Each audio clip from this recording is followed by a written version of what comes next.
સુરતના બેસ્તાન વિસ્તારમાં જૂની અદાવતના કારણે એક વ્યક્તિની નિર્મમ હત્યાની ઘટના સામે આવતા સમગ્ર વિસ્તારમાં સનસનાટી ફેલાઈ છે. સરસ્વતી આવાસની પાછળ આવેલા ખુલ્લા મેદાનમાં સતીશ મરાઠે નામના વ્યક્તિની હત્યા કરવામાં આવી હોવાનું પ્રાથમિક તપાસમાં સામે આવ્યું છે. ઘટનાની જાણ થતાં બેસ્તાન પોલીસ સહિત ઉચ્ચ પોલીસ અધિકારીઓ ઘટના સ્થળે દોડી આવ્યા અને તપાસનો ધમધમાટ શરૂ કર્યો. સુરતના બેસ્તાન વિસ્તારમાં મોડી સાંજે જૂની અદાવત ફરી એકવાર લોહિયાળ બની હોવાનું સામે આવ્યું છે. સરસ્વતી આવાસની પાછળ આવેલા ખુલ્લા મેદાનમાં સતીશ મરાઠા નામના વ્યક્તિ પર જીવલેણ હુમલો કરવામાં આવ્યો. હુમલો એટલો ઘાતક હતો કે તેમનું ઘટના સ્થળે જ મોત નીપજ્યું તેવું જાણવા મળ્યું છે. ઘટનાની માહિતી મળતા જ બેસ્તાન પોલીસનો કાફલો તેમજ ઉચ્ચ પોલીસ અધિકારીઓ તાત્કાલિક સ્થળ પર પહોંચી ગયા હતા.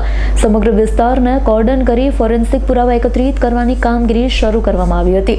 પોલીસે મૃતદેહને પીએમ માટે મોકલી કાયદેસરની કાર્યવાહી હાથ ધરી છે. પ્રાથમિક તપાસમાં હત્યા પાછળ જૂની અદાવત જવાબદાર હોવાની આશંકા વ્યક્ત કરવામાં આવી રહી છે.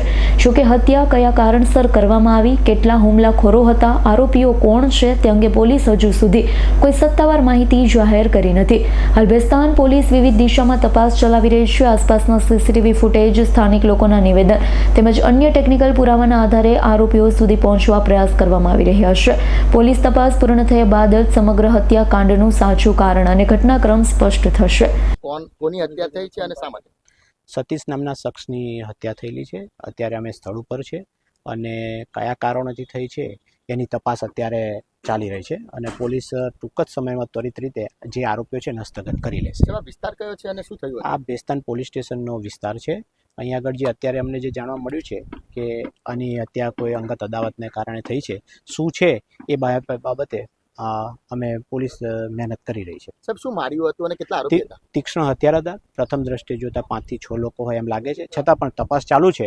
જે કંઈ હશે તમને તરત જ અમે જાણ કરશું. કોઈ ગેંગ સાથે સંકળાયેલો હતો હત્યાના આરોપી? ના, હજુ સુધી અમને તપાસ કરી રહ્યા છે કે કોઈ સાથે સંકળાયેલો હતો કે નહીં. તપાસ હજુ ચાલુ છે. Bureau report S9 news Surat.